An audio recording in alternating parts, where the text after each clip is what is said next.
Okay, so let's go to our topic for today, and let me just introduce you our distinguished guests of honor for this week's episode 29, HR Cafe, Usapang Trabaho, Buhay at Iba Pa. Our guest speaker is Sonny Santos. Si Sir Sonny is behind the Ask Project initiative. He's a founder of Learning and Organization Development Institute Incorporated, or LODI Inc., co-founder of Blogwatch, and expert partner of Family Zone of Australia for cyber wellness.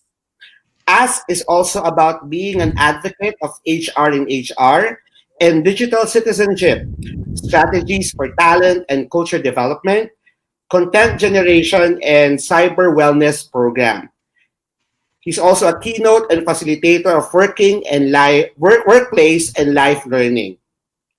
Sir Sani is twice have been awarded for his advocacies, and he's also in the forefront of developing future HR and corporate leaders through the HR mentoring program. At kung hindi niyo po may tatanong, both me and Rona is a product of this mentor, one of our mentors in the industry, Sir Sunny Santos, way back when we were part of the HR Philippines, and he inspired us to actually create the Philippines HR group, and also he's also one of PHRG senior mentors. So, ladies and gentlemen, it's my distinguished honor to present to you Sir Sunny Santos. We're adding him now. Sir Sunny!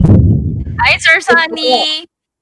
Sir Sunny, nakamute po kayo. Yan. Hello. Okay, how are you people? And Okay good afternoon naman to po, our Sir readers. Sunny. Nice to see you again, Darwin, and also Rona and Tina. Okay, so to our listeners and viewers, look where Darwin and Rona is right now. You just have to be focused on your desire to grow in your career. And who knows, probably 5 years from now, kayo na yung nasa linya na inuupuan ni Coach ngayon at saka ni Rona. All right, we encourage everyone to be that, sir. We're just here to inspire people. Sir Sunny, Great. before we start, kasi we have almost 180 people who's now watching us. Oo. And before we start the topic, HR in HR, let us give a background. Sino po ba si Sir Sunny Santos? How were you able to a brief background on your journey as an HR professional? All right. On the professional side, I started my career as a training officer. Okay, and I stayed there for 2 years. And then an opportunity came for me to be promoted to a senior level position. I was aspiring for the training manager, not the HR position. Fortunately and unfortunately, the only available slot right back then is the senior management position for HR. So I grabbed it. My first year is a hell of an experience because I am not an HR generalist. I'm only a training person, but I was able to adapt. And from that point forward, I grew in my HR career. My favorite of all the different silos are learning and development and also employee and labor relations. Hate part, compensation and benefits. And on the personal side, I'm now the mentor of my two Gen Z kids. Both of them are professionals who graduate already. And my eldest is a graduate of ECE, presently working in one of the subsidiaries of Huawei. And my youngest, naapektuhan siya ng pandemic, and he was one of the chef assistant in a 5-star hotel, na floating status siya, so medyo ngayon, entrepreneurial ang peg niya. Kaya nagbe-bake siya ng mga cakes, goodies, and even some of the pastries and yun yung medyo binebenta namin sa Circle. So, yun yung aking pinagkakaabalahan ngayon sa mentoring ng aking mga anak. Thank you for that, Sir Sunny. Sir Sunny, your topic that you wanted to discuss for this episode is HR in HR. Now, a lot of people are asking, what does HR in HR mean? All right. Yung HR in HR, it's human rights in human resources.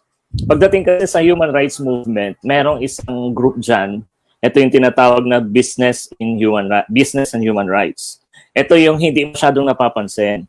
Kadalasan kasi pag narinig natin yung human rights, we are thinking of politics, we are thinking of Ali, we are thinking of EJK, di ba? So, na-politicize siya, kaya to the point na pag narinig natin yan, we do not want to be associated with it dahil baka mamaya ma-red tag tayo, baka mamaya masama tayo doon sa mga nababash, right? But actually, ang position natin is one of the implementors and caretakers of human rights. Because one of the core rights of the people is yung tinatawag nating labor rights. And who are supposed to ensure that these rights are properly being observed in the workplace. Tayo yon. And even though we are not aware of it, even though we do not know it, pinapatupad na natin siya. So yun yung gist ng HR in HR. However, I expounded that concept based doon sa introduction natin kanina, doon sa binanggit mo doon sa post na sino ba maging HR sa HR. Diba? So parang naging HR for HR. So I will be expounding that a little bit para mas maintindihan ng ating mga young HR practitioners, no, how do they take care of themselves while they are carrying out their responsibilities and duties. Okay. Well, Alright. so Sunny, we really look forward to that. But before we start, I know that Tina and Rona have questions for you about their All right. topic. Shoot. Actually, ako hindi ako question no? Parang gusto ko lang sabihin sa mga tao, sa totoo lang si Sir Sunny po, hindi lang po HR ang alam niyan. For those who do not know Sir Sunny, actually si Sir Sunny po ay well-versed then when it comes to cyber wellness. It's also one of his advocacies, if I remember correctly. And way before HR people learned how to blog, Sir Sunny was already doing that. So yung social media, the use of social media, Sir Sunny was one of the pioneers in incorporating HR and the use of social media platforms. Ayan. And if I may add, kung kilala ninyo si Carlo Ople on the side ng digital marketing, kasabayan ko yan na nagbablog kami. Okay? And kung familiar kayo kay Noemi Dado, yung kilala naman pagdating sa pagdating sa area ng politics, pagdating sa clean governance.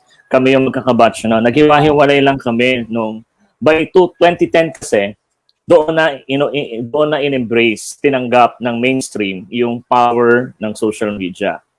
Okay, before nakatago lang yan sa ilalim. Before Rappler, yung binanggit kong Blog Watch, before Rappler, kami yung namamayagpag. We are interviewing the different candidates. Kaya lang kaming mga founders, we decided not to incorporate it. We do not want to get entangled with the yearly requirements ng gobyerno, the monthly requirements ng BIR.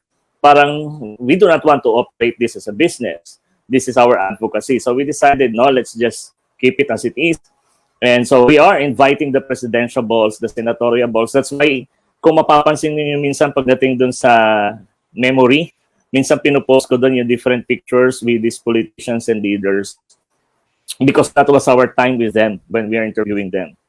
Okay, so yes, kami yung nakadiscover by practice kung ano yung SEO, kung ano yung content marketing, kung ano yung digital marketing. And from our experiences, na-institutionalize na siya ngayon from the different certifying group. At ito na ngayon ang sinusundan.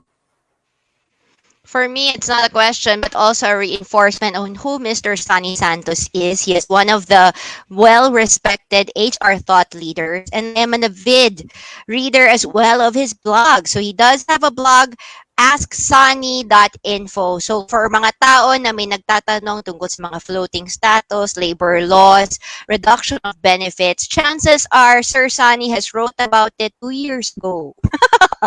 So ngayon na mga tanong natin, nasagot na pala yun. So I would strongly encourage everyone, if they can, to please read what Sir Sunny has written. And he's a very big advocate for the employees. So he does have what you call the hero community and a lot of fans.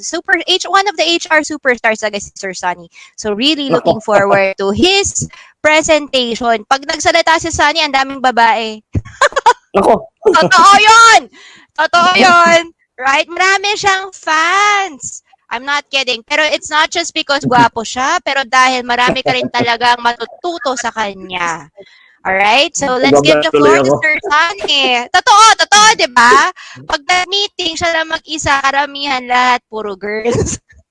Hindi, Totoo kasi yun! naman, HR community, 90% babae eh. Oy, hindi totoo yun. Maraming magagaling na lalaki. Pero pag si Sir Sunny talaga yung community niya, 1 to 2 guys, Sir Sunny is in the middle. Pero sa totoo lang, marami siyang fans kasi marami rin matututunan tayo sa kanya. So I'm really looking forward to this session, Sir Sunny, and we'd like to give the floor back to you. Okay, Sir Sunny, Alright. you can share your presentation for HR and HR. And I'm sure a lot of our listeners and viewers is Girls and guys. Mhm. Okay, let me share now my key point. All right. We will also be on the backstage ready to support you. So guys, Sir Sunny will have the floor, and after that, we will be back for the Q&A.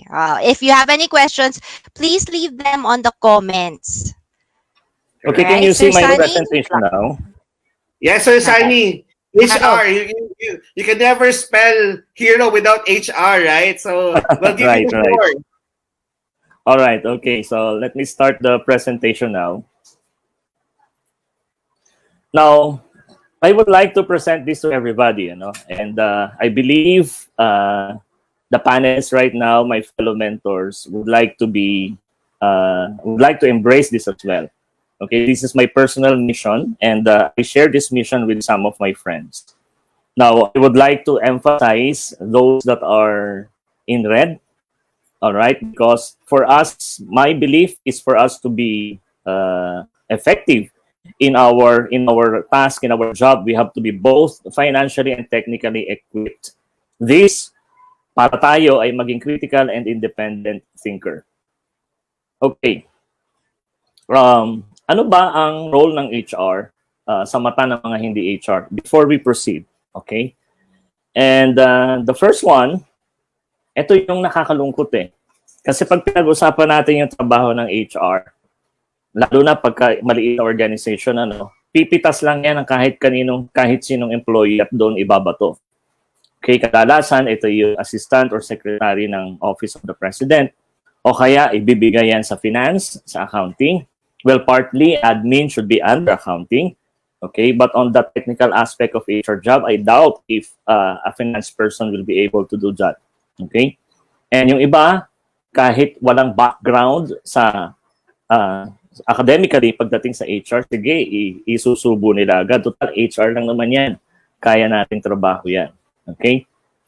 And pagdating naman doon sa mga mas maliliit na organization, ito yung kadalasan na binabato sa akin ng mga MSEs, Eh, pagka may lawyer ka naman, safe ka na. Okay? Now, partially, I would agree, pero like Darwin, marami kami mga kaibigang lawyers. Itong mga lawyers na to, kadalasan sinasabi sa amin ang forte namin, pag binato na yan sa dole. Pero in operationalizing the labor code, mas nag-hats off pa sila sa HR. Because may natutunan tayo mga out of the book, out of the school approach in dealing with people management issues. And the third item, I have no big issues with this. Any entrepreneur can double up as an HR, pero hindi as segue lang, dapat i-immerse ni entrepreneur yung pagiging HR niya.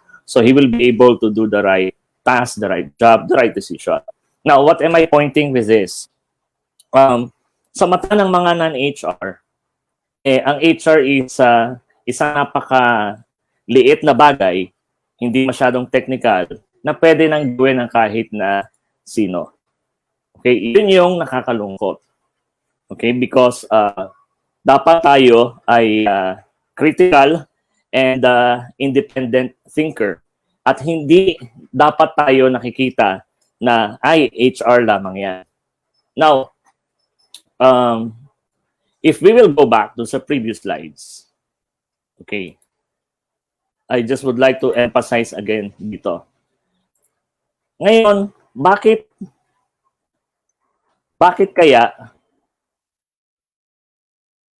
kaya ganyan yung mindset ng mga non-HR? Okay. So, in the course of my mentoring and also feedbacking both with entrepreneurs and also with HR people. Ang bottom line, ang may kasalanan si HR din eh. Okay? Bakit? Yung mga ibang professions, if they want to grow professionally and they really haggle with top management para sabihin, please bring me in this certification program because I needed this for the job. Okay? Or kung hindi sila susuportahan ng top management, enroll sila ng sarili nila, they will spend their own money. Okay? In that way, ang taas-taas ng tingin pagdating dun sa trabaho nila. Pero pagdating sa HR, bakit ganun kababa? One of my personal experience ito with one of my mentees in the past. Dahil alam nung entrepreneur na merong nagme-mentor dito sa tao, binagsakan siya ng maraming trabaho ng HR. Now, in our kind-heartedness and generosity, tuwing napipit itong HR practitioner na to, we try to assist and to help them. Okay? Now, anong nangyari in the process? Medyo may pagkatuso, hindi naman lahat, pero sabihin na natin may pagkatuso ang karamihan sa mga entrepreneur. Sabi niya, tipid ako dito Imbis na mag-hire ako ng seasoned HR, imbis na mag-outsource ako ng HR consultant, ibabagsak ko na lang dito sa junior HR ko. Total may access naman yan sa mga mentors. Okay? So what is my point? Bakit naging kasalanan din ng HR to? Number one, tayong mga medyo experienced na, masyado tayong generous sa pagtuturo. I'm not saying it's wrong. Please do not get me wrong. Alright? I've been into paying forward since the Yahoo group ng HR Philippines, and Darwin and Rona can attest to that. So I have nothing against it. What I'm only trying to point out is this. Dahil nakakakuha tayo ng sagot sa GC, dahil nakakakuha tayo ng sagot sa mga PM, nakakakuha tayo ng sagot sa mga forum. So, lalong nakikita ngayon ng mga non-HR, kahit pala hindi ipadala yan sa isang certification program, kahit pala hindi natin siya pag-trainingin, nagagawa naman yung trabaho. Okay? So, tayong mga medyo masyadong generous, nagpe-pay forward, we may want to have a review and second thoughts on our approach whenever we try to mentor the next generation. Are we really adding value to the whole community of HR, or we are only adding value to a specific person? Okay? All right? So if you have any reaction, wala akong access sa mga chats and comments ngayon. You may want to just write it down, and Darwin, Rona, and Tina would be able to take note of that, and I will be responding to that later on. That is something that we may want to seriously think. Tayo din ang bumabarel sa ating paa. That's why other people, the non-HR, they do not respect our job. Okay. Moving forward. All right. How do we become a critical and independent thinker? Dito muna tayo. Kasi sabi ko kanina, di ba, meron tayong financially and technically equipping. Ilagay muna natin sa tabi yun. Focus muna tayo dito para ma-define muna natin ano ba yung pagiging critical and independent thinker dito sa job natin as an HR practitioner. Tapos babalikan ko yung discussion natin about the framework, yung shooting our own foot. Babalikan natin lahat yan. Nilabas ko muna yan for you to think about it. Okay? I-park muna natin sa gilid. Let's focus on this. Alright. Kadalasan kasi, napabasa ko lagi ito sa forum o kaya naririnig ko sa mga HR practitioners. Lagi nilang sinasabi, dapat pag HR ka, 50-50 for employee and for employer. Sabi naman ng kaibigan ko, entrepreneur, sana dapat ang HR natuturuan na 51% pro-employer sila. Tapos 49% pro-employee. Pagkausap ko naman medyo yung mga bagong graduate, bata-bata pa sa HR, ayan yung medyo talaga agresibo. And sa kanila, mindset nila, I am an HR because I represent the employees and I should be looking at their interest. Okay? Now, hindi tayo critical thinker if we will begin to weigh on the percentage kung tayo ba ay pro-employee or pro-employer. We are no longer independent if we are trying to weigh which percentage will go to whose party or what party. All right? Because in my opinion, HR is only pro-HR. Not pro-employer, not pro-employee. Ibig sabihin, kung talaga namang tama sa employer, di ba? Eh, bakit kailangan mo ipagtatanggol ng employee? Ako nga, when I was still in HR operations, you know what I do? Pagka talagang pasama yung empleyado, at kahit nasasabihin ng management, hindi, Sani, tanggapin mo na lang yung resignation, wag na natin i-terminate. Ako nagsasabi, hindi, sir. We should make a statement, send a message to everybody. Di ba? We should proceed with the termination and then continue to file a criminal case against this person. Okay, bakit? Di ba? Because I know na masyado nang naging abusado sa employee. Hindi lang behavior ang problema niya. But ang nagkataon pa, the employee already violated some criminal law. So that's why I'm really going forward to be making sure that the person will go to jail. Okay? Sabi nila, parang hindi ka HR. Sabi ko, I am HR. Because something wrong was done, di ba? And there are consequences doon sa nagawang pagkakamali. Alright? And minsan, pagka sinabi na talaga ng may-ari, Sani, let's just drop down, forget about it, and move forward. I would rather pursue a path of peace. Pagka sinabi na gano'n, sabi ko, okay, sir, no problem, but at least you know how I think. Alright? Ngayon, may mga okasyon din naman, pag tama ang employee, bakit susunod sa employer? Dito marami tumatumbling na HR. Okay? Babalikan ko tong thought na to, pero ibibitaw ko muna to. Bakit kailangan financially independent si HR? Paano kung ang source mo lang ng kabuhayan, yung pinambabayad mo sa car amortization, sa house amortization, plus yung mga multiple loans mo is galing lang dun sa employer. Okay? Would you dare challenge your employer? Come on, be real. I doubt if you will challenge because ang first instinct natin is personal survival. So if you are not financially independent, chances are you will no longer be critical and independent thinker. Okay?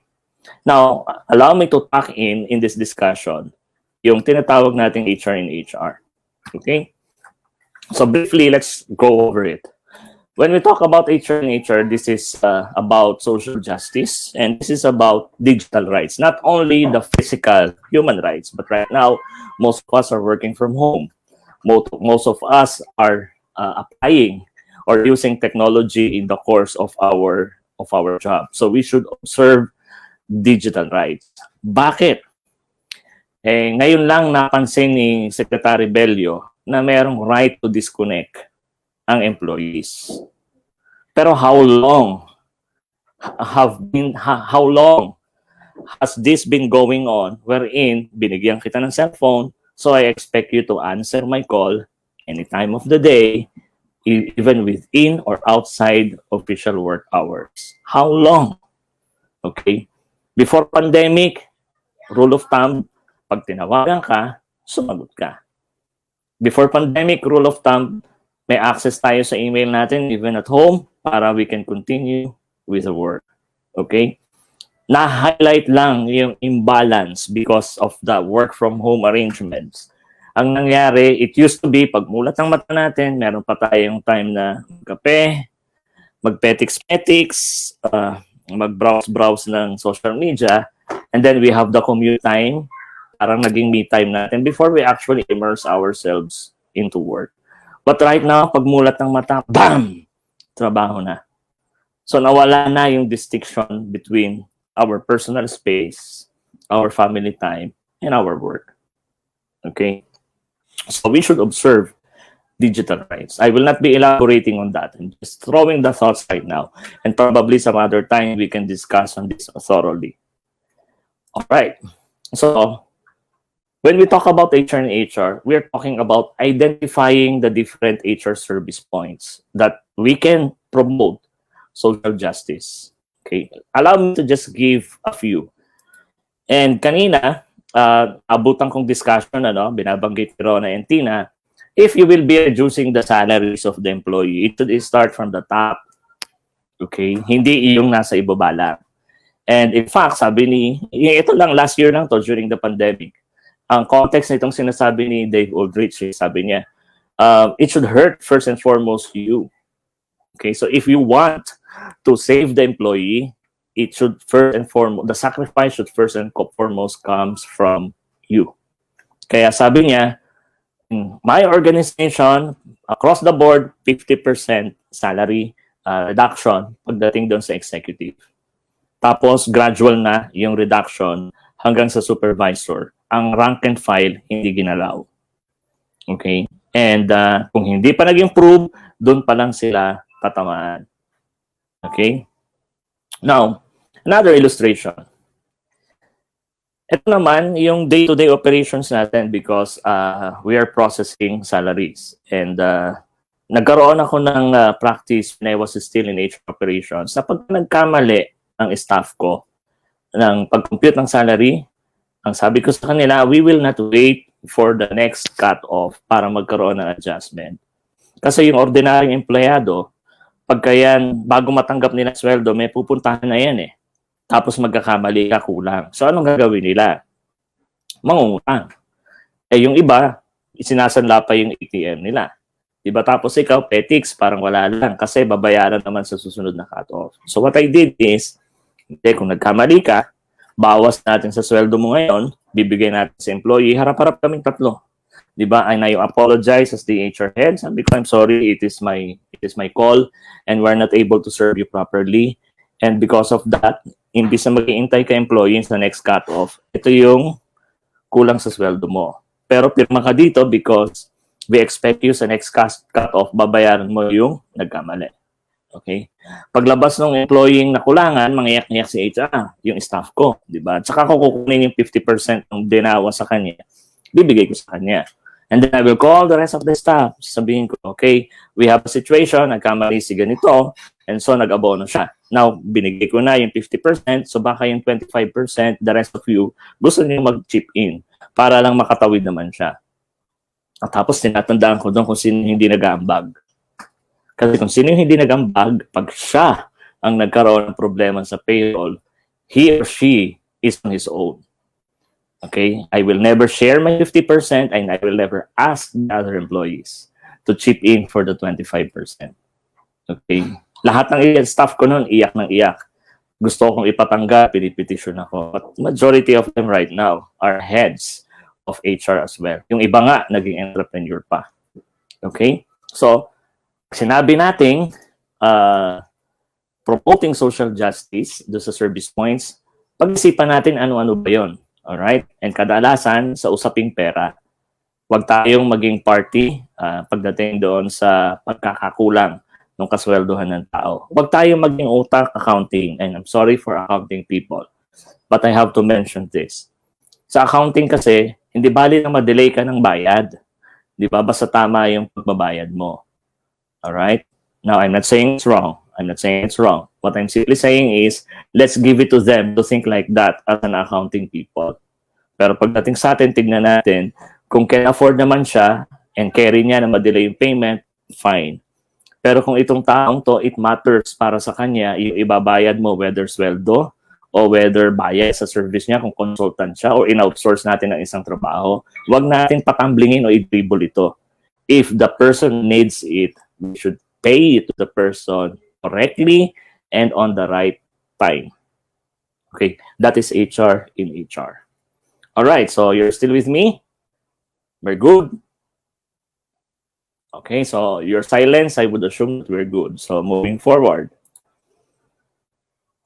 So secondly, when we look at the different service points sa HR, ito ang dapat natin i-factor in. The alignment of the strategic policies and the culture and employee engagement program to that of the business and human rights and ILO's rights at work.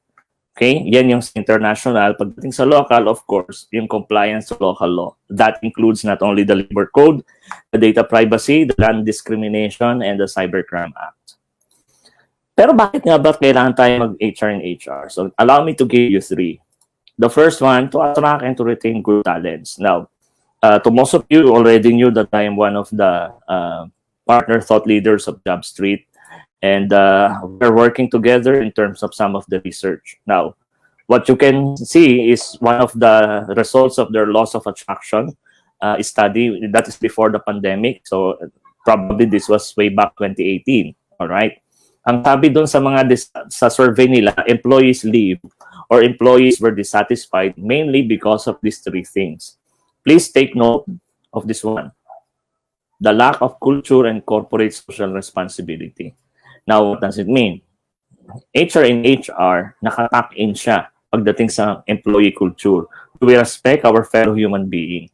Kung bastusan, ayaw nung new generation of employees yan. CSR is simply bringing back or doing something good to the community. Okay? So that's the first reason. The second reason is customer trust.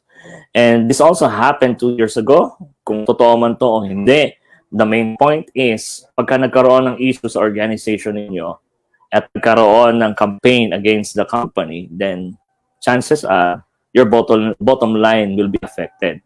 If not, then the good name of the company will be dragged. Okay? So that is the second one. Now, the third one, yung growth opportunities natin and or attracting new investment, because there are a group of entrepreneurs in the West. I think majority of them are in Europe, and they pulled together a total resource of $5.3 billion. And they are on the look for a startup or companies that are fully compliant in observing human rights in business. And if they can find one, then they are willing to invest. Now, how did I know? I was invited 2 years ago in one of their forum.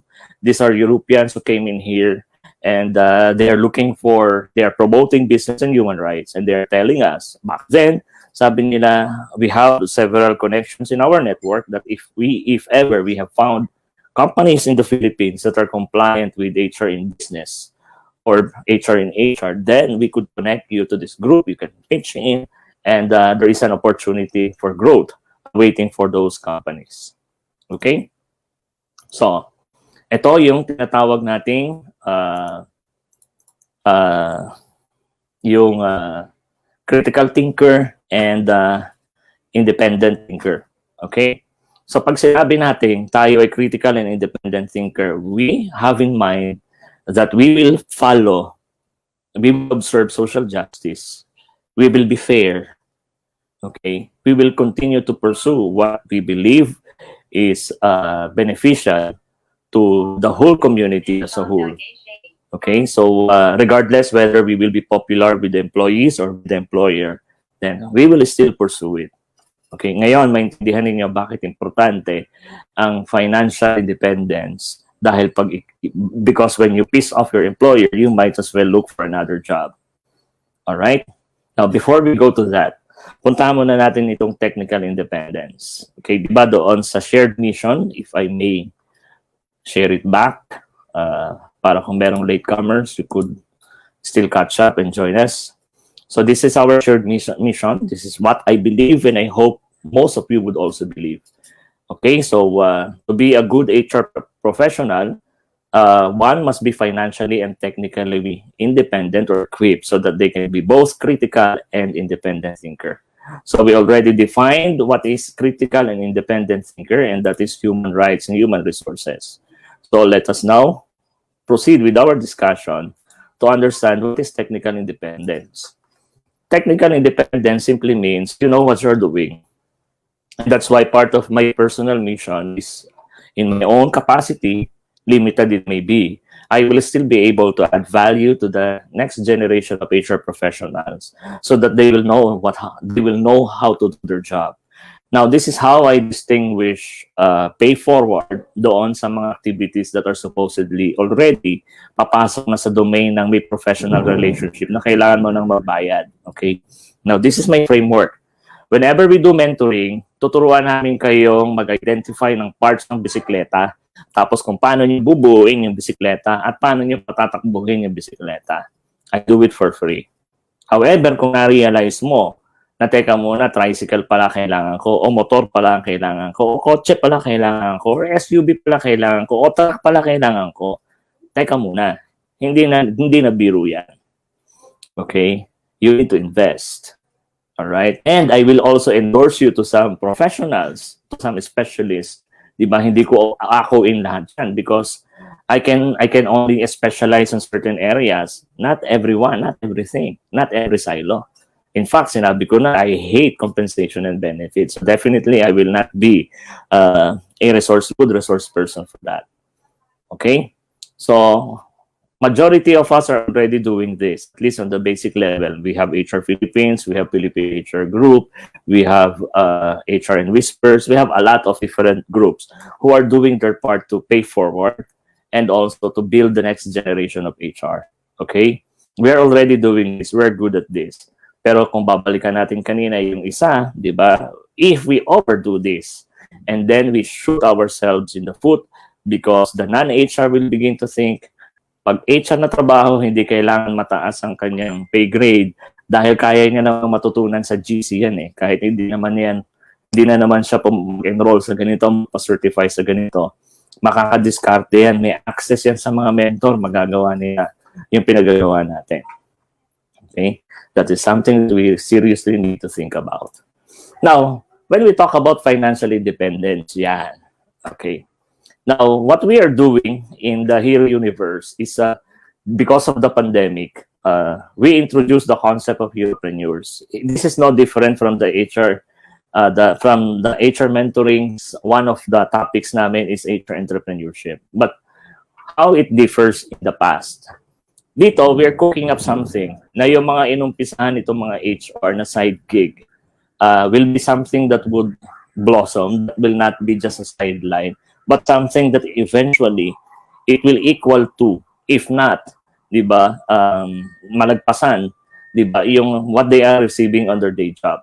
Now, before you react, all right, being an entrepreneur is not a cup of tea for everyone. Okay, so if you think you're called to be a full-time employee, by all means, go for it, all right? No criticism here. What I'm simply saying, pagdating dito sa financial independence is you will not be too reliant on the salaries being provided to you by your bosses. Okay? Now, you're good if you belong to an organization that respects human rights, that respects your office, that gives you the free hand to do what is necessary and right. And they will not interfere and they will not influence you to do things, to do some magic, okay, in favor of the employer to get rid or manipulate the employees. Then, hats off to you. Congratulations, you found a wonderful and good employer. Okay? However, welcome to life. Hindi lahat ng employer ganon. May mga asshole na employers. Alright? So, if in case nakatagpo ka ng asshole na employers, if you are financially independent, hindi ka matatakot mawala ng trabaho. Because once matakot kang mawala ng trabaho, then hawa ka na ng employer mo. Okay? So, paano naman kung meron kang side gig? Alright? This is what we are doing. As mentioned earlier, we are developing a select group of HR practitioners who are serious in learning the startup way of doing business. Diba? And we are putting up something to make sure that they will be guided through, collaborating with some SMEs, and kung paano ma-mentor sila pagdating dyan. Our end objective is to help the HR practitioner to be financially independent. Now, kung mapapansin ninyo, okay, kung magpapakatotoo tayo, alright, kasi minsan tayo hindi nagpapakatotoo eh. Alright, but when I was still in HR operations, ito yung mga eye-opener sa akin back then eh. I kind of scratch my head. Sabi ko, bakit ganito? 2 employees who applied for the same job. One is desperate to have a job. Kung ano yung unang trabaho na pumasok, tatanggapin. The other one is kind of okay lang kung tanggapin ako o kaya okay lang kung hindi. Both of them are supposedly will be entitled to within the same salary bracket. All right? But because the person desperate for job, and these are normally the applicants coming from the state universities or public schools, no disrespect, I'm just talking about reality. And itong iba, yung coming from middle class or upper class that do not actually need a job. Okay, at the end of the day, hihingi ng mas malaki ito. Ito, okay na siya kung ano entry rate. Eh, may mga bosses na, hindi, gusto ko siyang kunin eh. Diba, ibigay mo kung ano yung sweldo. May mga HR na hindi marunong pumalag, so tatanggapin niya yan na kahit mas mataas ang sweldo. Parehong trabaho, parehong level, magkaiba lang ng asking rate, magkaiba lang ng context ng kanilang background. Hindi nila alam yung sweldo nila sa isa't isa, supposedly. Alright? Now, after 2 years, o after, iksian na natin, iba ng henerasyon ngayon eh. So after na regular, di ba? Itong tao na nanghingi ng mas malaki kaysa dito sa isa, ang hihirit pa yan ng regularization increase. Okay? Itong isa, kung nakarinig siya na pwedeng manghingi. Pero kung hindi siya nakarinig, nakaamoy na pwede mabigayan, mananatili yan dyan. Okay? Again, depende kung strong ang wikang HR. Kasi kung wikang HR, susunod yan doon sa boss nito, hindi, bigyan pa natin ng increase. Alright? At itong employee na to, tuwing mananako na magre-resign, ang kapalit niyan para mag-stay siya, ibigay mo yung hinihingi niyang sweldo.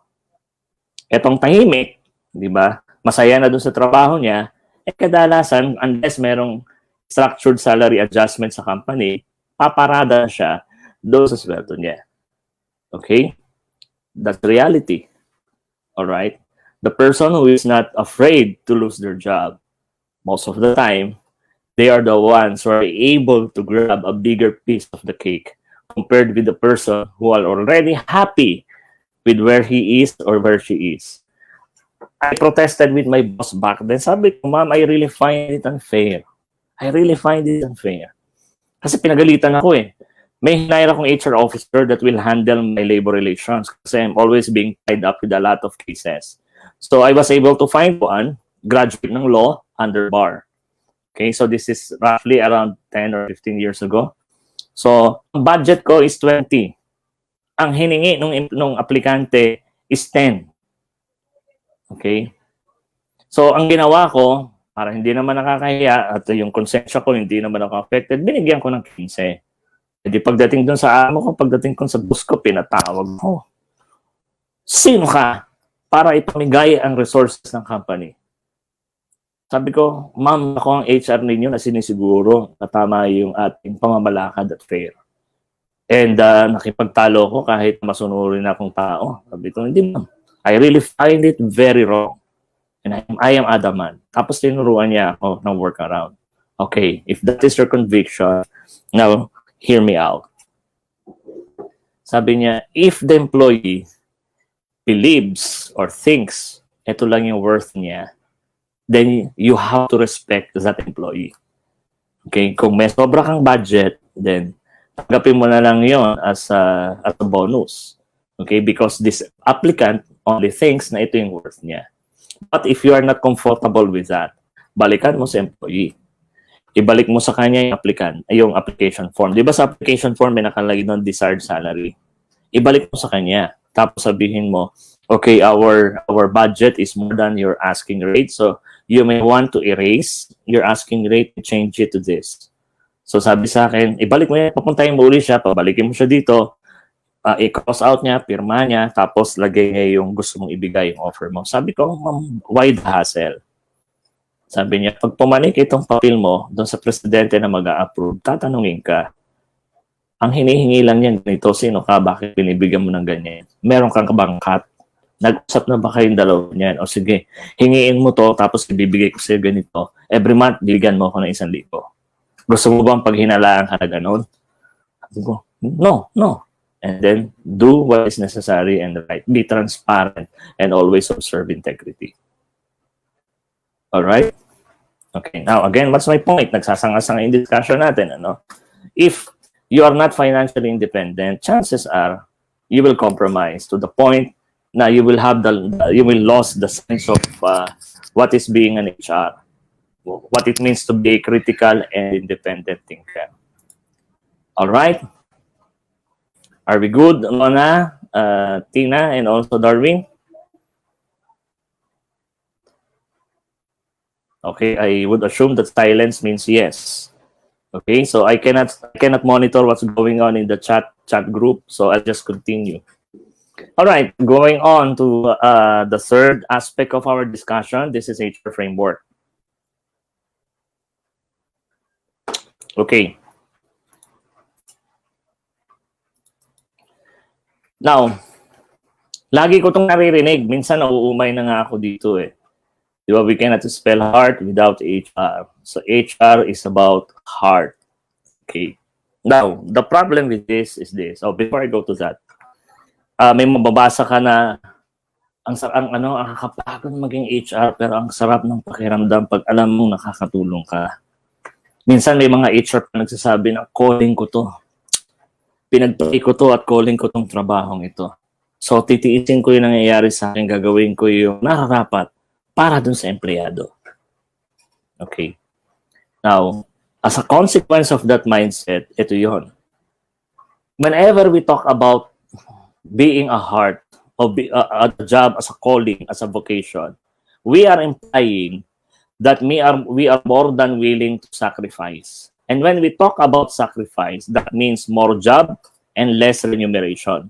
Ulitin ko para klaro sa lahat. Whenever we brag that we are the heart of the organization, whenever we brag that our job is our calling, our job is our vocation, we are telling our bosses, we're telling the other professionals there in other departments that we are more than willing to sacrifice for the love of the employee, for the love of the company, because we are the heart. But whenever, hear me out, whenever we talk about being a heart, that means you're okay to receive less remuneration. All right? Because you are willing to sacrifice. Now, this explains bakit maraming one-man HR. Okay, hirap na magdagdag ng additional headcount kahit kailangan na, kahit justified na based on headcount and based on the processes. Bakit pagdating sa salary adjustment sa bigayan, we can fight for the other employees and yet hindi natin mabuhat ang ating sariling bangko to tell them, sir, what about me, yung adjustment ko? We were taught, I was taught by my mentor, my HR mentor back then, that as an HR, you never talk about your salary. The only exception is during hiring and also during discussion of performance management pag pinag-uusapan ang adjustment. In between, it is unethical for HR to talk about it. All right? Now, add that to this framework, to this concept. Anong ending natin? We sacrifice more and we are compensated less. Of course, with the exception of those who belong to multinational organizations or large organizations who have the influence of the West in terms of strategic and business partnership with HR. Yung mga ando doon sa organization na yon, they are respected well. They are treated well. But outside those organizations, welcome to life. All right? During the pandemic, may mga lumalapit sa amin, sir. Nag-work from home ako. Pero volunteer daw muna kasi walang sweldo yung kumpanya. So, volunteer siya, work from home. Bumuka na ng konti yung quarantine at pinayagan ng pumasok. Nakatira sa Antipolo tong Ali. Di ba sinabihan siya, pumasok ka. Sabi niya, wala akong transportation. Meron mo ba tayong shuttle? Ang sagot sa kanya, hindi ka HR. Gumawa ka ng paraan. Okay? Kung gusto, maraming paraan. Kung ayaw, maraming dahilan. Alright? Ano gagawin niya? Maglalakad mula Antipolo hanggang Maynila. O hindi siya nakapasok. Pinadalan siya ng Pinadalan siya ngayon ng return to work order. And hindi talaga siya magpakita na si Santi itong kawaawang HR practitioner. Alright? All in the name because siya ay puso. Okay? Still with me? Okay? Alright. Now, para sa akin, an HR role is not a heart or not heart alone. We are more of a spine. We are more of a backbone. All right? And if you can see with my illustration, the spine is connected to the brain. Okay? So it speaks of something.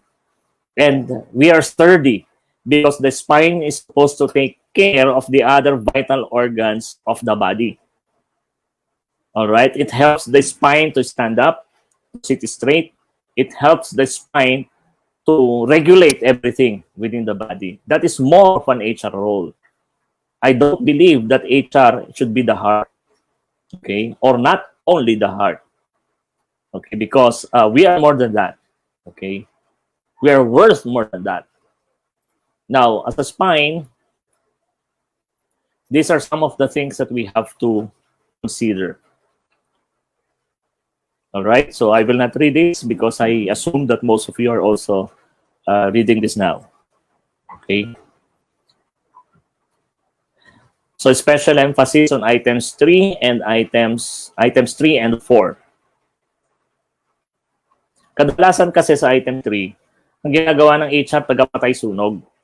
Okay, parang naka-immerse tayo sa day-to-day. Alright, kaya nangyayari, we are not able to prepare well. So maraming sunog ang nangyayari sa floor.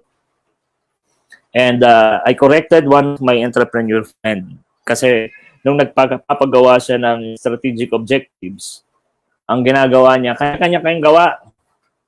Diba? Tapos si HR pinagawa ng sarili. Sabi ko, privately, sabi ko, pare mukhang something is not right somewhere. Because the department that is supposed to align what other departments are doing is your HR. That their initiative is supposed to be aligned with your values, mission, and vision. Hindi yung pagagawin mo lang si HR as one of the department. Okay? So, kung hindi nagagawa ng HR yan, then chances are magulo ang organization mo. Which is because after about 2 years, sumabog yung organization niya. Ang dami naming na-discover na mga fraud. Okay, tapos mga lapses ng procedure and systems because nagkanya-kanya yung bawat department at walang kumupas to make sure that everything is consistent and in sync with the overall strategic policies. Okay. These are items 5 to 7 and you can also read this. Special emphasis on item number 7. Okay. Yes, totoo, and I believe into this, na first and foremost, the job of HR is to prevent job loss. All right? Because that is part and parcel of business and human rights. The right to job, the right to employment. Okay? Now, kaya lang, kung mapapansin niyo, habang tumatagal ang isang empleyado sa isang kumpanya, nagiging less productive, pero mas tumataas ang sweldo by virtue of the tenure. Okay, if your organization is structured differently, that you are not rewarding them for their tenure, and your remuneration, your adjustment is not permanent, it's not based on performance, it's more on incentives, it's more on a bonus, then chances are wala kayong cholesterol. Pero kung nagtataas ka ng sweldo because of the performance this year, hindi mo na pwedeng ibaba yung sweldo na yon if the employee is no longer performing the following year. And again, welcome to life. I've been dealing with employees for the last 30 years. Habang tumatagal yan sa kumpanya, naging petics yan. So habang tumataas ang sweldo, natututo na lang yan mag-delegate ng trabaho sa iba at pinapaubaya doon sa mga agresibong bago yung kanilang trabaho. Now, if you have that as an HR, you should have or develop an intervention to make sure that the cholesterol, that the deadly cells will not be cholesterol and cancer. Okay? And magiging productive sila. If not, then there should be an intervention na tinatawag na offboarding. And if you're a strategic HR, ang offboarding pinagpapanuhan bago i-hire. At kasama sa job offer yan. Alright? Kasi para at a certain time, meron ka ng intervention na gagawin to make sure that everyone in the organization is functioning and performing efficiently. Okay? All right. So allow me now to just wrap up our discussion. We talked about HR for HR. How do we take care of ourselves? And we also talked about HR in HR, human rights and human resources. Okay, so we talked about to be an effective HR, we should be both financially and technically equipped so that we'll be able to stand our ground and do not compromise. And we should not be afraid to lose our job. Okay? In that way, either employees or employer, they cannot influence your decision because your decision is yours alone based on your core values and conviction, based on the laws of the land, and based on business and human rights. Now, we have a choice from this point forward. Do we want to be the odd one in the group, or we want to be part of the herd? Okay? That choice is yours alone. But I just would like to leave this before you, my fellow HR. And kung fan kayo ng K-drama o K-series, at one point na-encounter ninyo itong series na to. In one of the episodes, sabi nitong character na to, don't be stubborn when things don't work. You need to learn to try other methods. Okay, things change, approaches change, we should adapt to change. But one thing that should not change, and that is our integrity and core values as an HR practitioner, and the Universal Declaration of Human Rights. All right, so that's all, wonderful people. Good afternoon.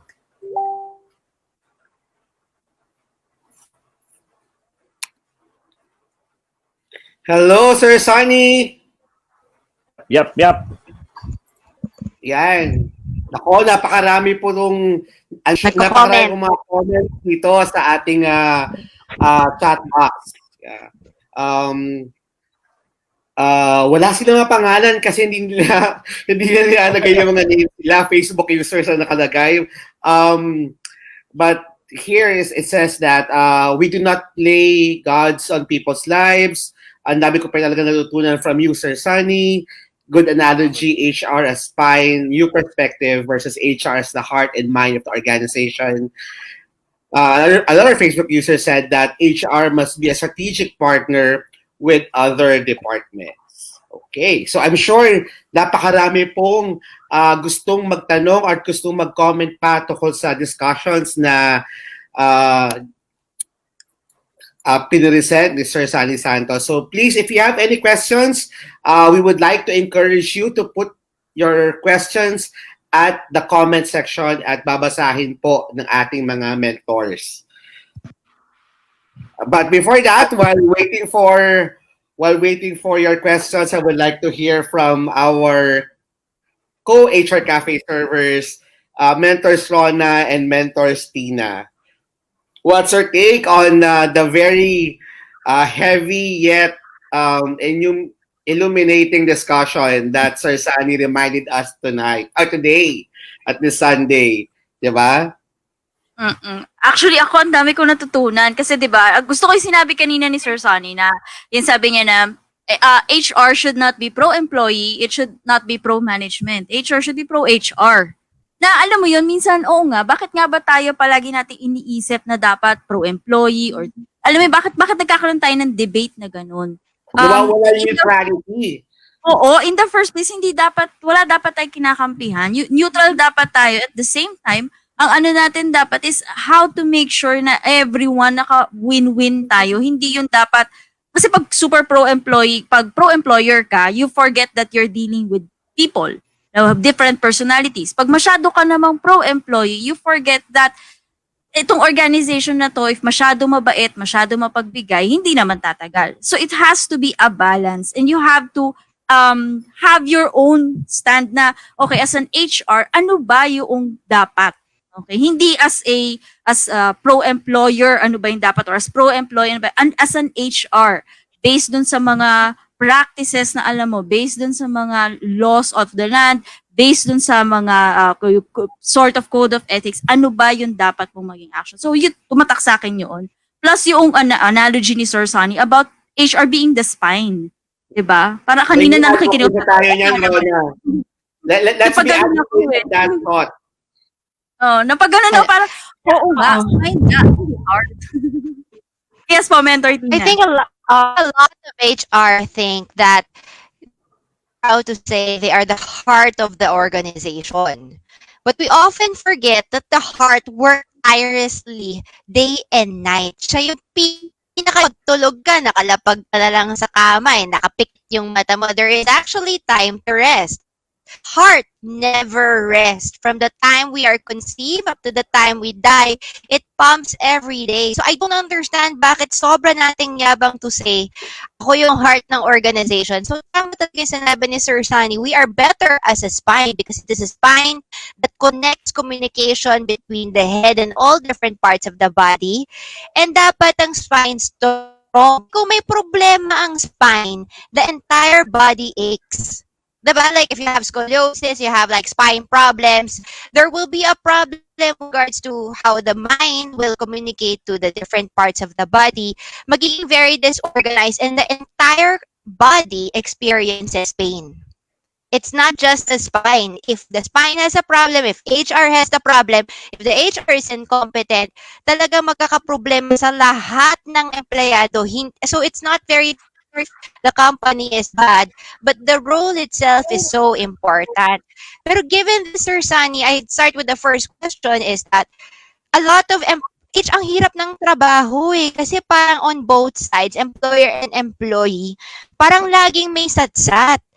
How does an HR personality serve an organization when they cannot be too kind, but they cannot also be too strict, too hard to always keep that balance?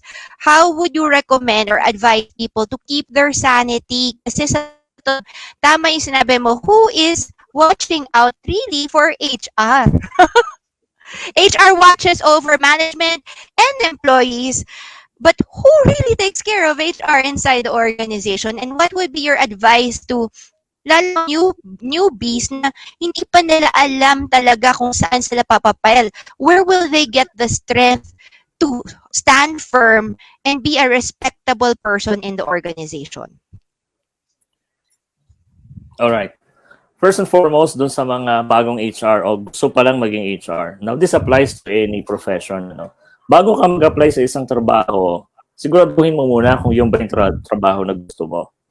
Right? Like, you can temporarily apply for a job that you do not like because you need money. Okay? Now, during crisis, we have to be flexible. And yes, hindi dapat tayo maarte sa trabaho. Right? But hindi naman habang buhay crisis. Diba? Intermediate lang yun. Long term, dapat alam mo kung ano talaga gusto mo. So, if you want to be in HR, from the beginning, alam mong dapat magiging HR ka bago ka mag-apply. Now, paano naman yung ating approach pag tayo ay HR na? Gusto ko yung sagot ng isang na-mentee ko before. Kasi when we were discussing this in our conversation, puso ba o spine? And we had heated debate. Okay? And ang sabi niya, sa akin simple lang eh. I am always professional. I do not shout at people. I do not disrespect other people. I treat them with utmost courtesy and respect. I am kind to them. I'm always giving a listening ear. I am professional. Okay? However, pagdating sa work, alam nila kung ano yung distinction. Okay? So, ang isa sa nakikita kong nagiging problema ng HR is yung dapat nakikisama. Dapat parang nanay sa organization. And once na naging ganun yung approach natin, then we lose a lot of space or elbow room para gawin kung ano yung dapat. Kasi the moment that people will know more about us, the things that they will begin to know can be used against us eventually. One thing that I learned in life, in my professional career or journey, their loyalty to you is only dependent on how long you can be beneficial to them. If you are no longer beneficial, then you will be dropped like a hot potato. Okay? So, habang beneficial ka, kasama yan, nakadikit yan sa'yo. Pero if you are no longer beneficial, then okay lang kung mapuputol lang yung relationship ng walang laglagan. Diba? Pero papaano kung halimbawa the person is able to figure out or find a lot of things that they should not know about you kasi hindi mo nahiwala yung professional dun sa personal. Diba? Then those things can be used, can be a weapon against you eventually. So just be professional. Be respectful of other people. Mutual courtesy and respect. I guess that should be our demeanor. Right. So question. Thank you for sharing with your wisdom how the HR people should start the integration of these values to the HR operation. And question 2, if the department is not financially equipped, what alternatives can the department possibly exercise or use? Integration, first and foremost, dapat align muna kayong mag-amo, the owner, the management, kung ano pa yung core values. Kung walang core values, di ba, then magkaroon ng intervention. Kasi yun yung panggalingan eh. You cannot introduce any values independent of what the management or the owners want. So yun yung first step. Mag-align kayo. Di ba? Once na na-align nyo yan, then tsaka ka ngayon bababa, magkaroon ng values workshop to make sure that there will be an understanding of the aspirational, the organic, and you define now the gaps, and then from the gaps, you gamify your interventions to make sure it will be fun and consistent tayo, those who will be deviating from the core values, behavioral indicators, there should be consequences. And those who are abiding, there should be reward. Okay? So in that way, in about a year or two, may institutionalize mo na yung core values na yan. Ngayon, hindi naman lahat ng activities dapat may budget eh. Diba? Like, if you're gamifying something, what you can do is, what are the economic benefits na mas madaling ibigay? Probably additional leave. Okay? So if you're able to achieve this, or if your suggestion is able to save us money, then part of the percentage na save can be given to you as an incentive. Or for every good suggestions or every good interventions na nangyari, o kaya compliant siya sa core values, then because of that, you will be rewarded with 3 days paid leave. Diba? You go wherever you want to go. Diba? Just enjoy yourself. Kung carry naman, kung ang company naman is medyo malalim ang bulsa, then paid vacation. Kasama na rin yung lugar kung saan magkabakasyon si employee. There are various ways to do it. HR just needs to be creative. Okay po. Sir Sunny, next question po. Sabi ni Miss Marisa Gatchalian. Sir Sunny, do we have the right as an HR to make suggestion if we think there is something wrong on the procedures being followed per department? Yes. Yes. Mag-uumpisa yan sa framework mo eh. Diba? Kaya nga ang lagi kong sinasabi sa mga bagong HR practitioner, kung ang framework mo, ikaw yung utusan ng bayan, pagagawain ka ng memo ng ibang department, uutusan ka na asikasuhin ng bagay na hindi mo dapat asikasuhin. Then forever na matatatak sa isip mo, sa isipan nila, that's your servant. Again, I'm not trying to put down anybody who believes on servant leadership, okay? But I'm trying to emphasize here is yung framework. Okay? Kung ang tingin mo, equal kayo, hindi mo sila binoboss, then you can always suggest. Kung tingin mo, subservient ka sa kanila, then chances are, hindi ka makakapag-suggest, susunod ka lang ng susunod. So yes, you have the right. So it's just a matter of mindset. Kung Correct. paano mo siya. Okay. Of course, there is a right approach in doing that. Ha? Okay, hindi yung makikipag-away ka. Hindi, ito ako, dapat ganito. Hindi naman yung ganon. There is the right way of doing it. Sir Yung Sunny, isa I have a question here. Sige po, go ahead, Coach Darwin. Another question coming from our audience. What is really the ratio of number of employees to HR headcount? Nako, ano to? Napakatagal ng usapan. Yan, oo. Na headcount ratio. And I'll give the floor to Sir Sandy about this kasi there are different philosophical answers about this, 'di ba? Kung paano talaga yung pag-manage ang headcount ratio for HR. Walang specific formula eh. Depende sa context. Maraming variables na nagbabago. Now, old school, bago pa nagkaroon ng technology ng social media, the ideal ratio is 1 HR for every 50 employees. That is the old school, yung manual. All right. So, pero ang dami ng intervention I would love nangyari. to go back to that, Sir Sunny. We would love to go back to that. Kasi ngayon, anyway, 1 HR against an army of people. Babalik din tayo dun sa mindset. Kasi di ba, lagi kong sinasabi, ako ang approach ko lagi, whenever I'm dealing with my clients, tinatanong ko siya, ano bang priority ng HR mo sa organization mo? Okay? Para level yung expectation. Operational efficiency ba? O gusto mong they will partner with you in preparing the organization for the next 2 years? Sabi niya, both. Alright. Then, you may need to have 2 HR. Hindi isa. Sabi niya, bakit? Ang headcount ko lang 50. Sabi ko una, nalaman na natin kung ano yung nangyari doon sa HR mo nung nakaraan. Pinaghalo mo yung operational efficiency at strategic. So, anong ending? Every time na nag-focus sa operational efficiency, pissed off ka kasi bakit walang proposal or suggestion how do we move forward. Nung focus siya doon sa pinagagawa mong OD, tinulungan ko itong gumawa ng OD, nagkasabog-sabog yung pagdating sa benefits administration. Di ba maraming mga hindi documents na nawawala, yung mga ganon. Sabi ko, you have to pick one. Alright? Okay? So kung gusto mo siya mag-focus sa strategic, then let's try to outsource some of the core operational functions of HR. Diba? So ibigay na lang natin itong payroll mo to one of the independent groups there na siya na yung mag-carry out ng end-to-end process ng payroll. And since hindi na mataas ang turnover, walang problema pagdating doon sa recruitment. Okay? So, mag-focus ka pagdating dito. Huwag mo nang ibato sa kanya yung operational efficiency. Dahil pag pinagsama mo yan, di ba, then disaster ang mangyayari. And wala akong nakita pa na naging successful pagdating dyan na pinagsama. Siguro kung ang headcount mo, 10 hanggang 20, manageable. Okay? Na pwede mong pagsamahin yung dalawa. Pero kadalasan ng nakikita ko based on the HR people that I work with, and even the entrepreneurs, pissed off sila. Either mapabayaan yung isa, mag-flourish yung isa. Ideal is 1:50.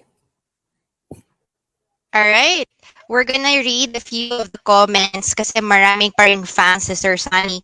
Sabi ni Sir Peter, thank you so much for this topic. Andy Lazaro, I learned a lot, Sir Sunny. Thank you with a heart. Mary Shower M. Greño, HR is not a profession, it is a vocation, a passion. Kudos to all HR professionals. And then Sally Ulanday, very informative learnings. This Sir Sunny, HR should be pro-HR. And our last question is there a threshold to determine whether the HR is exercising beyond or lesser than what is expected with the standard attitude? Grabe, napaka-deep naman ang tanong. Sige, go, Sir Sunny. Okay, una, ang threshold, ang basis natin dyan is always the leveling of your expectation with top management. Okay, kung bago ka sa HR, bago ka mag-sign ng job offer, dapat nagkikita kayo eye to eye. Okay, then that will be your threshold. Pag nag-agree ka, that will be your threshold. Then kung on board ka na ng HR every year, dapat may leveling kayo ng expectations. Alright, and then that will be your basis. Now, in terms of leadership attitude, 3 lang ang pamantayan ko regardless if you're HR or non-HR. Integrity, professional humility, executive maturity. Etong 3, if you are a leader, dapat umiikot ka pagdating dyan. No, bakit I am not a fan of HR as a heart? Again, ulitin ko sinabi ko kanina, you imply that you are more than willing to sacrifice and compensated less. Okay? That's being an HR. That's being rather a heart. Okay? Because you love the job or the company so much, kahit hindi ka tatayuan ng rebulto, kahit hindi ka binabayaran, right? Okay lang yun, di ba? Pero at the end of the day, rewarding ba o hindi? You have a family to take care of. Okay? So, kailangan iisipin mo rin yun eh. And you have to keep your sanity. You should learn how to disconnect. There should be a time kung saan sasabihin mo, sa akin na to. Again, lahat yan na-resolve sa usapan ninyong mag-amo. Okay, kailangan nagkakaroon kayo ng expectation leveling. Dahil doon iikot ang mga bagay-bagay, yung behavior at yung dynamics ninyo, dyan yan iikot. Mutual courtesy. And if you think you cannot live with the expectation of your boss, then you have a choice. Compromise or leave. If you don't have the means to your job, then ikaw ang mag-a-adjust for the time being to meet the expectation of your boss.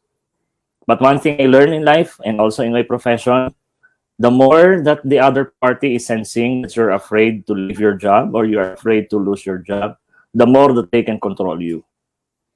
But the moment you are willing to step aside, to submit your resignation, they will step back and they will recalibrate their approach with you. Proven na yan. Okay? Nung ako takot mawala ng trabaho, puwet ko umiikot. Nung napagod na ako in saving my job, na parang ayoko na, bahala kayo kung gusto niyo akong tanggalin. Di ba? And the more na naging calibrated sila, nagbinibiro ko nga kate-terminate nyo lang sa akin kahapon, ite-terminate nyo na naman ako ngayon. Di ba? Nagiging ganun ang biruan because they know I can leave the organization anytime without even blinking. I will eat my bluff. Yun yung sabi ko sa kanila. I would rather have my dignity intact, my family's dignity intact, okay, and I can leave the organization with my head lifted high, rather than I lose my respect to myself because I compromise a lot of my core values. Sir Sunny, last question, pahabol po. It is Sige, easy go. to contemplate various innovations, but no matter how creative that be, it is always subject to the discretion and understanding of the bosses. What language should the HR use to address the dire of workforce imbalances and concerns, especially with bosses na hindi ganun ka-welcoming with new ideas? Paano raw po ba yun? Always use the language of the boss. And you know what is their language? Bottom line.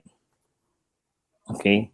So, kung halimbawa ang overworked si employee and unang kumukunin yung turnover rate. Ganong kabilis ba yung turnover time para palitan? So, how much is the cost of hiring? How much is the cost of training? Ako may usapan doon sa mga kliyente ko Okay? Pag kami hina-hire tayo at nag-stay tayo sa iyo ng 2 years, win na yun. Tanggapin mo na within 2 years aalis yan. Pag mag-stay sa iyo ng 6 months, bad investment. Alright? Pag umalis sa'yo within 1 year, break even. Okay? Pero wag tayo mag-aspire ng break even. Mag-aspire tayo ng within 2 years, mag-i-stay. So you compute your employment, hiring, and retention costs based on that. Diba? Kung makikita nila, i-extract mo lahat yan, pati yung mga infractions mo, yung mga labor-related issues mo, how much the company is losing because of negligence, because of competency issues, because of behavioral issues, di ba? Ano yung mga integrity issues na lumabas? Di ba? How much money is the company losing?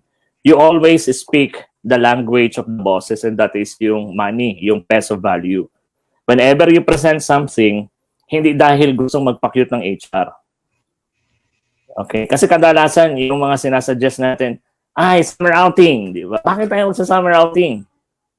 O magkakaroon tayo ng sports fest. Bakit tayo magkakaroon ng sports fest? If I will spend a couple of 100,000 pesos, di ba? Then, what's in it for the organization? Magpapagod lang sila, ba't pa ako gagastos? Pwede naman sila magpagod na hindi ako gagastos, di ba? Pwede naman sila magsaya nang hindi gagastos ang kumpanya. Okay? Ngayon, dapat kaya natin i-tweak yon in a way na maintindihan nila. Like, halimbawa, ito gusto ko yung illustration na to. I was working with an organization na talagang napakaliit ng kanilang salary bracket. So, tapos, pag pumunta ka sa organization nila, parang kang pumasok sa high school. Lalo na pag after office, in one room, maraming nagpa-practice ng choir. In the other, may nagte-table tennis. Yung iba naman, nagkakaroon sila ng mga painting sessions, etc. Sabi ko, anyari, anong meron dito? Ang dami nilang employee engagement initiatives. Then, aside, hinila ko nung DM, sabi niya, sana ito lang. Hindi ko kaya kapatan yung hinihingi ng ibang organization, yung binibigay ng ibang organization. Diba? So, pag pinag-usapan salary, iiwanan ako ng mga yan. Pero ang laban ko naman sa kanila dito, they can feel at home, they can feel empowered, they can express themselves. So habang busy sila doon sa pinagkakainteresan nilang hobby, alright, doon sa interest nilang i-develop sa sarili nila outside work, hindi nila napapansin yung baba ng sweldo namin compared doon sa kalaban. Okay? Makes sense. So kahit gaano kalaki yung ginagastos ko dito, pag pinresent ko yan sa top management, pinipirmahan. Kasi yung cost of hiring, pag umalis yung mga yan, it's always bigger than what we are spending. Kung mapalitan man namin yan, the cost of training is even higher, di ba? Compared sa ginagastos namin dito. Kasi the employee needs at least 1 year para makapag-function in the best optimal mode. Alright? Dapat ganun tayo mag-isip. Hindi yung pa-cute yung approach. Kundi, this is what will cost you or this is what will save you if we will do or not do this initiative. Okay, Alright. thank you very much for that, Sir Sunny. Sir Sunny, it's been a very value-adding and informative discussion that we have today, and we've peaked at almost 200 people who are watching and listening to us. And I'm sure marami ang team replay after this, after i-upload natin to sa pin post ng Philippines HR Group. But before we end this session or this episode, Sir Sunny, I would like to give you the floor, and please invite our viewers and our listeners. How can they contact you, and what are the things that you're doing right now and that you would like to share our community? Alright, okay. Alam nyo naman siguro yung handle ko sa Facebook at saka yung pagdating sa page. So you can always reach out to me. Kung magme-message kayo doon sa page, makikita ko yon. Kung magme-message kayo doon sa personal account ko at hindi tayo friends, matatabunan yon. Alright, so I would suggest na message kayo doon sa page. Now, the moment na meron ng kaliwanagan yung bagong project na gagawin namin, I will be coordinating with Darwin because and the rest of you guys. Kasi itong proyekto na to will benefit. Remember yung shared mission to be both financially and technically equipped. All the different communities ng HR is doing well pagdating doon sa technical equipping because we are doing our part. In fact, more than enough, we are doing our part to the point that we are shooting our foot. Pero yung pagdating doon sa other aspect, assisting HR to be financially equipped and to be independent thinker. The moment na mayroong final na doon sa drawing, definitely I will be cascading it through Darwin para mas maraming makikinabang. We look forward to that, Sir Sunny. And Sir Sunny, may nagtatanong kanina, do you do in-house training or can they invite you as a speaker, and how can they reach out to you? Would you like to share to our viewers your email address or any contact information? Okay, you can reach me. Saan ko ba pwedeng i-type yun na makikita nila? Pwede ba dito sa comment Pwede section? po. Yes po. Maraming fans. Okay, how do I type it here? Sorry, this is my first time in this platform. Kasi Sir Sunny, sa private chat na lang po, Sir Sunny, para ma-paste po namin ni Mentor Tina. Alright. Okay. Sa comment section. So ito yung aking email address.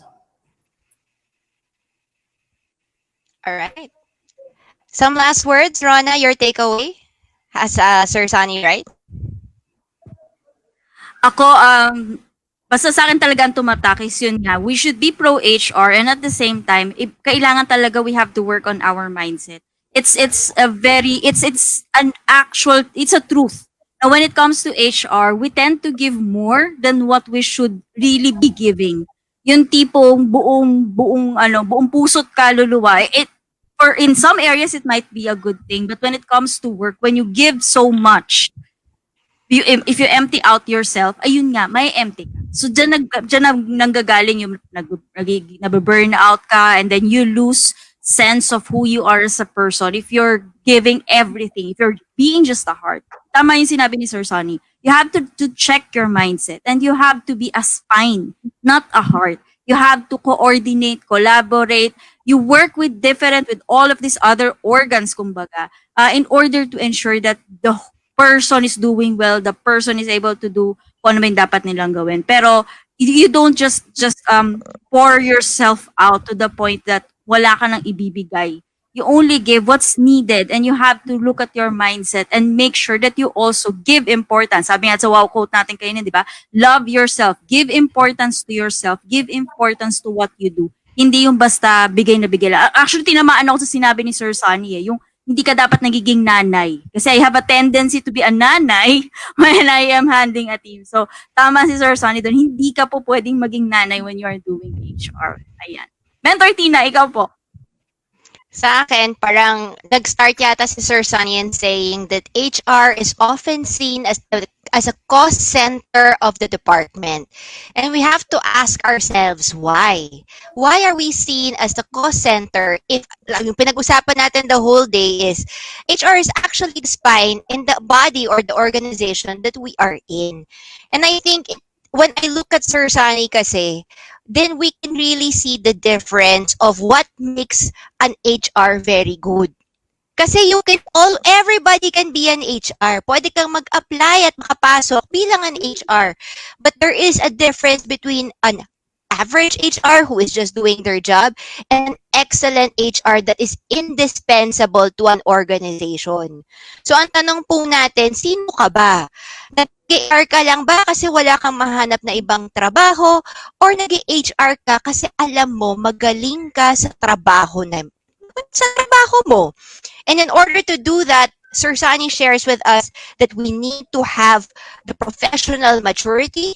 We need to have the competency. Dapat alam mo yung ginagawa mo, and you have earned the respect of your colleagues and the employees that you have. And lalong-lalo na, you must also know your worth. Kasi ang daming HR nagsasabi, magaling ako. Pero pag ikaw ang lang nagsasabi na magaling ka, walang kakampi sa'yo. But if everybody in the organization knows you are an excellent HR, professional, competent, mature, and knows how to speak to business, to the boss, using money. Kasi tayo mga HR, pagdating sa math, ayoko ng math. Basta lahat pwede ko gawin. Wag lang yung payroll, wag yung benefits. Basta math, ayoko yan. But the problem is, how can you be an integral part of the organization if you cannot talk the language of your boss, which is money? Money, because you have to justify everything with money, including your own salary. Kasi a lot of people do not justify their own salary. Lahat ng tao, pinaglalaban mo kasi demanding sila. Pero nakakalimutan mo naman mag-math pagdating sa sahod mo. Hindi pa pala ikaw natagdagan ng sahod 5 years na pala. Malapit ka na mag-minimum wage. So, I think like it's very important when I look at Sir Sunny, you guys watch him and say, what is the difference between an HR that's just an HR and an excellent HR? And ang tao kasi sinasabi, ay gusto ko, fan ko talaga si Sir Sunny, marami ako natutunan sa kanya, marami ako natutunan sa inyo, but here's the challenge. Ano ang ginagawa ninyo pagkatapos ng talk nito para maging kasing galing kayo ni Sir Sunny? Sabihin mo, matanda na kasi si Sir Sunny, marami experience. That's not true. That is totally not true. 20 years ago, nagsusulat na yan. 20 years ago, he has already been an excellent HR. Diba? Who knows his worth and is willing to walk away kasi alam niya na kahit anong organisasyon na sinamahan niya, swerte po yung organisasyon na yan sa kanya. So my challenge to everyone is, what type of HR are you? Are you just an HR for the heck of it? Or are you an excellent HR just like Sir Sunny, Coach Darwin, and Ma'am Rona? So pumili po tayo at sana after this may action plan naman. Hindi lang parang good job everybody. Talagang may gagawin kayo para gumaling kayo. Katulad ni Sir Sunny.